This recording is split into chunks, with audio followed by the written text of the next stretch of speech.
नमस्कार अमरावती. अमरावती महानगरपालिकेतील सफाई कामगारांनी आज सकाळपासून काम बंद आंदोलन सुरू केले आहे. त्यामुळे शहरातील कचरा उचलणे, नाल्यांची साफसफाई आणि घंटागाड्यांची सेवा पूर्णपणे ठप्प झाली आहे. सर्व सफाई कामगारांनी महानगरपालिकेवर धडक देत आपल्या विविध मागण्यांसाठी जोरदार घोषणाबाजी आणि निदर्शने केली. आंदोलनकर्त्यांचा आरोप आहे की कोणार्क कंपनीने गेल्या 1.5 महिन्यापासून कामगारांचे मानधन दिलेले नाही. तसेच कामगार कायद्यानुसार आवश्यक सुविधा, सुरक्षा साहित्य आणि आरोग्यविषयक उपाययोजनाही पुरविल्या जात नसल्याचा आरोप त्यांनी केला आहे. जोपर्यंत प्रलंबित वेतन आणि इतर मागण्या पूर्ण होत नाहीत, तोपर्यंत आंदोलन सुरूच राहणार असल्याचा इशारा सफाई कामगारांनी दिला आहे. सर 1.5 महिना उरला आता सध्याच्या हालीमध्ये पगार नाही झालेला आहे आमचावाला.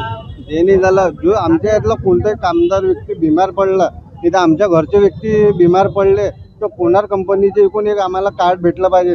त्याच्यावर 5 लाखाची सुविधा आहे, ते कार्ड अजूनही भेटलं नाही. जो आम्हाला आय कार्ड दिलेले आहे ते लोकल आय कार्ड आहे, ओरिजिनल आय कार्ड नाही आहे. त्याच्यावर नाही तर जो आय कार्ड भेटते त्याच्यावर आहे ना सुविधा साऱ्या लागू आहे. बाकीच्याला मिळालेले आहे म्हणजे कोणत्या कोणत्या प्रभागात, पण आम्हाला भेटलेले नाही आहे. आमचं हे म्हणणं आहे. मजुराच्या ज्या अपेक्षा आहे की प्रत्येक महिन्याला 4 सुट्ट्या मिळत नाही आणि त्यांचा PF, त्यांचा ESI जे काही तो फंड जो दर महिन्याला कटते तो त्यांना माहीत पडत नाही. व दर महिन्याला पगार होतो, तो पगार 12,000च्या ऐवजी 11,500, कोणाचा 9,500. म्हणून नेमके हे पैसे कुठं जातात?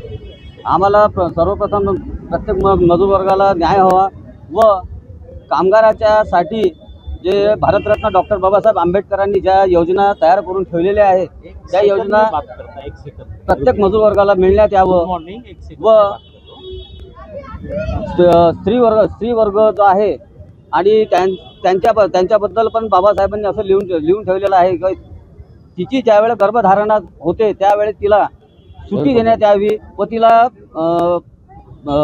एका महिन्याचा टोटल पगार देण्यात यावा.